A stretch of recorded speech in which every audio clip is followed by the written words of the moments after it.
Olá, turma! Professora Elaine de Geografia. Nós vamos estudar um pouquinho hoje sobre as características físico-naturais do continente europeu. Nesse mapa político da Europa, nós vamos observar que a Europa ela é banhada ao norte pelo Oceano Glacial Ártico, ao oeste pelo Oceano Atlântico, ao sul pelo Mar Mediterrâneo e fazendo uma fronteira a leste nós temos o continente asiático. É sempre bom quando a gente for estudar algum país, algum continente, que a gente tenha sempre ali ao lado um mapa político, um mapa físico também, porque fica mais fácil para a gente poder memorizar as características mais importantes desse local. Características físico-naturais. A Europa, ela pode ser dividida em 3 porções: a Europa do Norte, a Europa oceânica e continental e a Europa do Sul. Na Europa do Norte, eu coloquei até algumas imagens que vão representar as vegetações características dessa região. No clima polar, que é aquele clima extremamente frio, nós vamos encontrar uma vegetação chamada de tundra.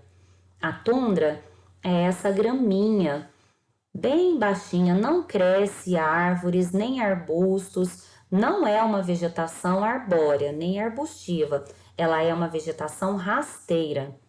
E a tundra, nos períodos de inverno, aonde toda a região fica coberta por neves, ela não morre. Quando acontece o degelo, ela floresce novamente e serve de alimento para os animais que vivem nessas áreas. No clima frio, a gente já tem uma estação de verão um pouquinho mais longa. Então, cresce ali nessa área uma floresta chamada de floresta boreal, que também é conhecida como coníferas ou floresta de taiga. A vegetação característica dessa área é o pinheiro. Então, tem uma imagem também que vem mostrando essa floresta boreal. A floresta boreal, essa vegetação ela pode ser utilizada principalmente para a economia na extração da madeira e a indústria de papel e celulose. Esse mapa ao lado é um mapa físico. O mapa físico, ele mostra algum elemento da natureza. Esse mapa ele vem mostrando as altitudes. Então, as cores em marrom mais forte, indo até para o lilás, onde tem os Alpes, são as regiões montanhosas. E o verdinho e o marronzinho mais claro, as regiões de planície. Nós vamos encontrar Alpes escandinavos, que são aquelas regiões de elevadas altitudes, bem ali onde fica a Noruega e a Suécia. Então, a gente sempre tem que comparar com o mapa político.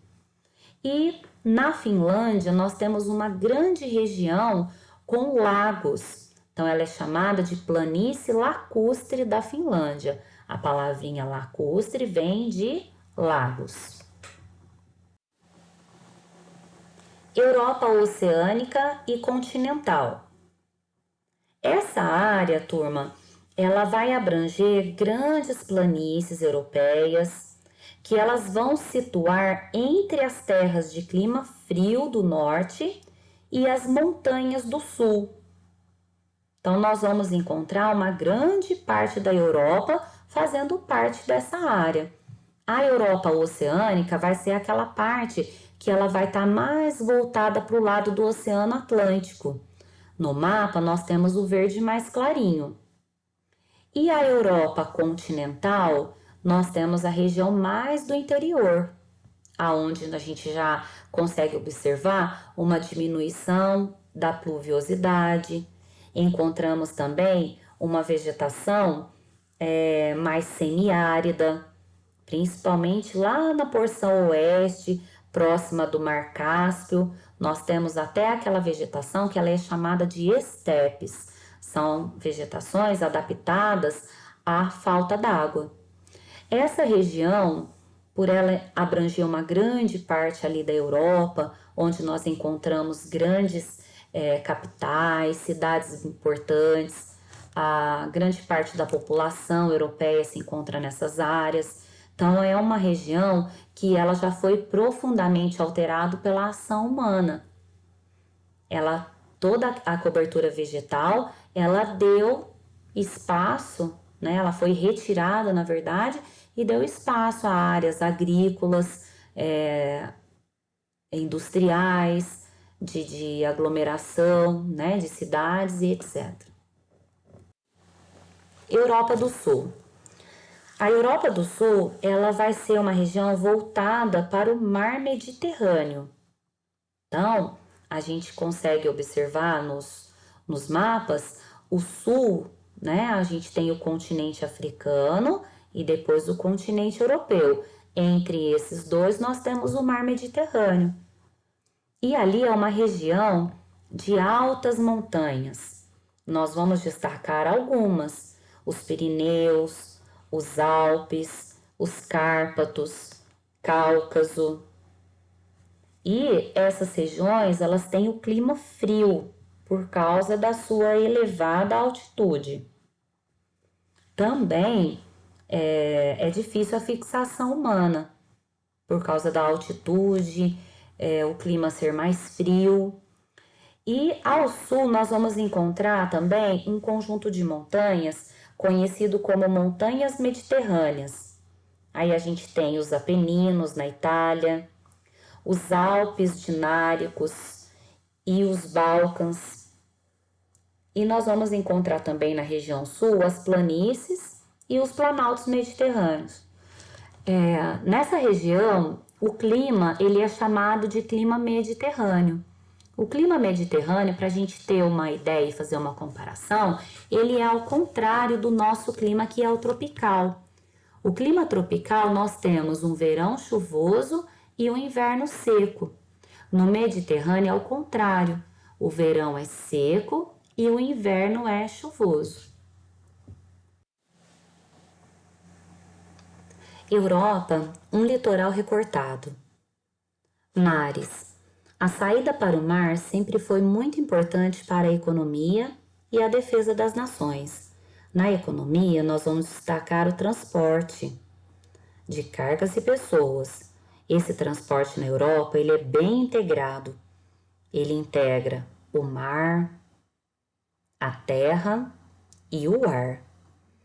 Os europeus, eles investem muito em infraestrutura e a logística de transporte para tornar a economia cada vez mais dinâmica, principalmente o hidroviário e o ferroviário.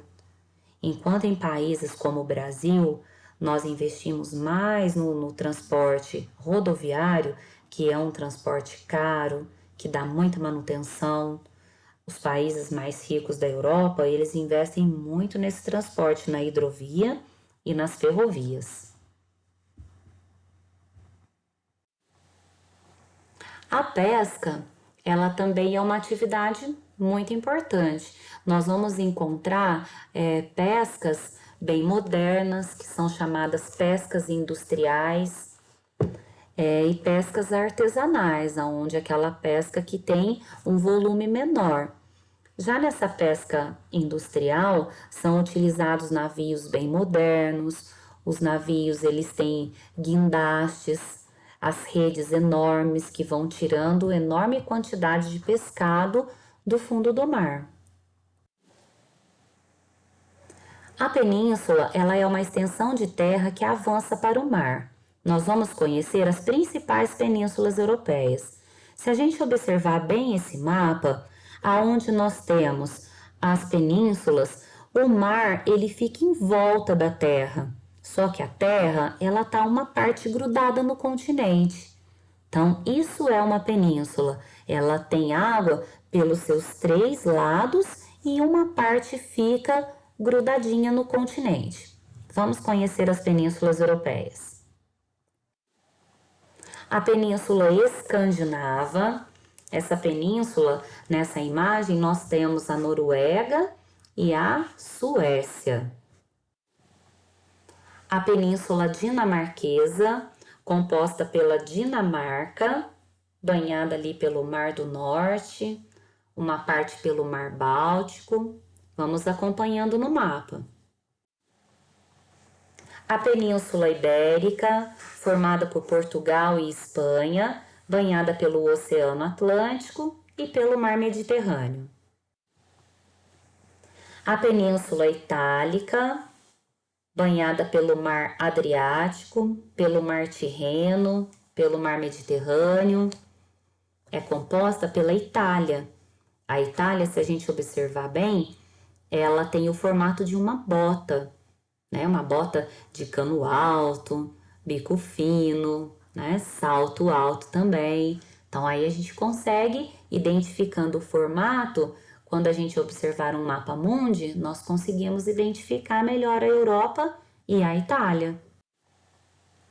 A Península Balcânica, ela é composta pela Grécia e por outros países vizinhos, bem pertinho ali da Itália também.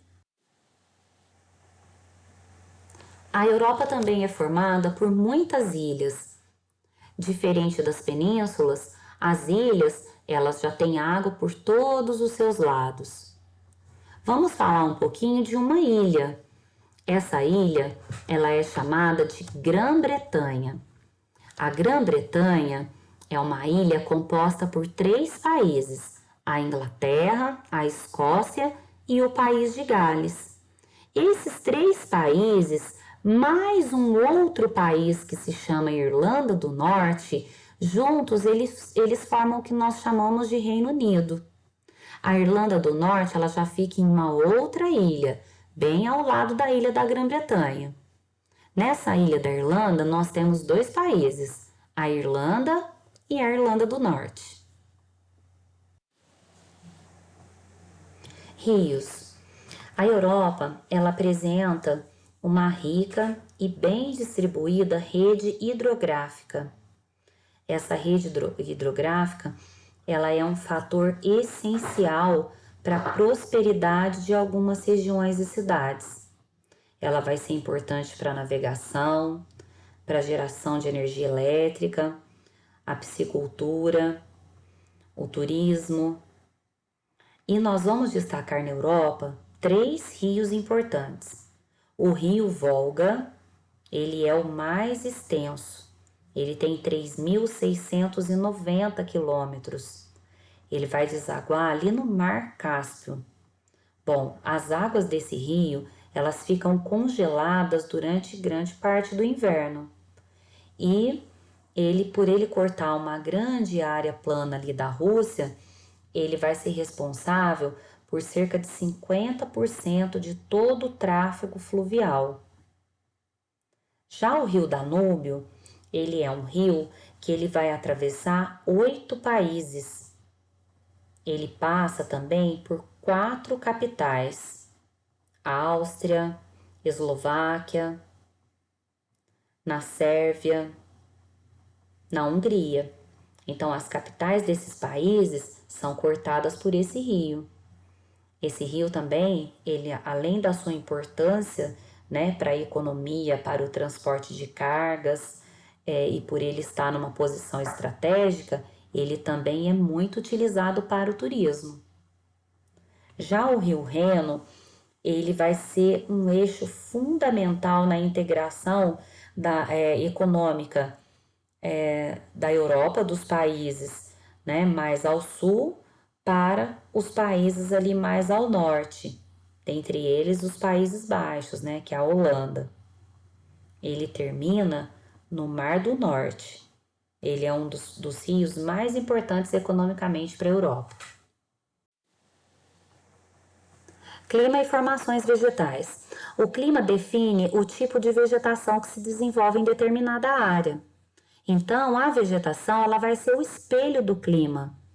Como nós vimos, a Europa ela está numa elevada latitude. Nós temos ao norte o Círculo Polar Ártico. Acima do Círculo Polar Ártico, nós temos o clima polar e a vegetação de tundra. Um pouquinho abaixo ali do Círculo Polar Ártico, aí já tem os climas frios e já se desenvolve a floresta boreal, também chamada de conífera ou taiga. O clima europeu, ele vai ser um clima temperado. Então, a vegetação, ela vai ter essas características de ser um pouco mais frio, um pouco menos umidade, se compararmos ao clima tropical. O clima característico da Europa vai ser o clima temperado, porque a maior parte das suas terras estão nessa zona de iluminação. Vamos destacar também clima mediterrâneo, semiárido, o frio e o polar. Nesse mapa, nós estamos vendo duas setinhas, uma azul e uma vermelha. São outros fatores que também vão influenciar no clima. Nós vamos ver já já. Essas três imagens, então, vêm mostrando algumas características climáticas da Europa. Então, nós temos a neve que pode atrair os turistas e também, gerar alguns problemas de congestionamento. Muitas vezes as pessoas têm que ficar em casa quando as nevascas são muito fortes. Então, tem lados positivos e lados negativos. Fatores da diversidade climática. O clima de uma região qualquer, ela tem alguns fatores que vão determinar esse clima. O primeiro é a latitude, que é a distância de qualquer ponto da superfície em relação à linha do Equador. A linha do Equador, ela é o 0 grau. O Polo Norte, bem lá no extremo norte ou no extremo sul, nós temos 90 graus. 90 linhas imaginárias ao norte e ao sul. Então, quanto mais longe do Equador, mais frio vai ser. A altitude também é um fator que influencia no clima. O nosso planeta, ele é aquecido pelo Sol e aquele calor vai sendo irradiado de baixo para cima. Então, nas regiões mais altas, o clima vai ficando mais frio. Esse calor vai perdendo a sua intensidade. Correntes marítimas. As correntes marítimas são verdadeiros rios que correm dentro dos oceanos. Eles são muito importantes. Eles deixam a nossa atmosfera de uma maneira mais estabilizada, mais amena, não deixando o lugar que é frio tão frio e o quente tão quente. Então, ela vai amenizando através dos rios que vão correndo pelos mares. Então, nós temos correntes frias e correntes quentes. Um outro fator que influencia também é se o local ele está próximo do litoral ou distante. Quando está distante do litoral, o que influencia é a continentalidade. Ou seja, as regiões elas se tornam menos úmidas. Quando a temperatura está mais quente, essa temperatura elevada ela permanece durante um tempo maior. Já a proximidade do litoral favorece a vinda de massas de ar úmidas que vêm do oceano. Então, essas massas elas podem amenizar o clima. Europa e as zonas térmicas. Como nós sabemos, o nosso planeta ele não é iluminado pelo Sol de uma maneira uniforme. Então, nós temos 3 regiões: a região polar, a temperada e a tropical. Aqui nesse mapa, nós vamos destacar o Brasil para a gente fazer uma comparação com os países europeus. O Brasil, ele está em sua maior parte na zona tropical, que é aquela que recebe mais luz e calor do Sol. Já os países europeus estão, na sua maioria, na zona temperada do norte. Só o extremo norte da Noruega, da Suécia, Finlândia e Rússia que estão na chamada zona polar. Por isso que nós vamos dizer que o clima que predomina na Europa é o clima temperado. Nesse clima temperado, as estações do ano, elas são bem definidas. Nós conseguimos observar no meio ambiente, na natureza, né, no crescimento das plantas, e a gente consegue destacar as 4 estações do ano. O verão ele vai ser mais curto e chuvoso. O outono, nós temos as árvores chamadas de caducifólias. São aquelas árvores que perdem as suas folhas quando a estação está indo para o lado mais frio. O inverno ele é bem rigoroso, neva, os lagos congelam e a temperatura facilmente ela cai abaixo de 0 grau. Na primavera, nós temos temperaturas amenas, ou seja, nem tão quentes e nem tão frias. E a vegetação ela já começa a florescer. Essas 4 imagens, elas mostram bem essas 4 estações do ano. Até a próxima aula, turma. Fiquem com Deus. Professora Elaine de Geografia, da Escola Dom Inácio João Dalmonte, em Guaranésia. Beijo, tchau, tchau.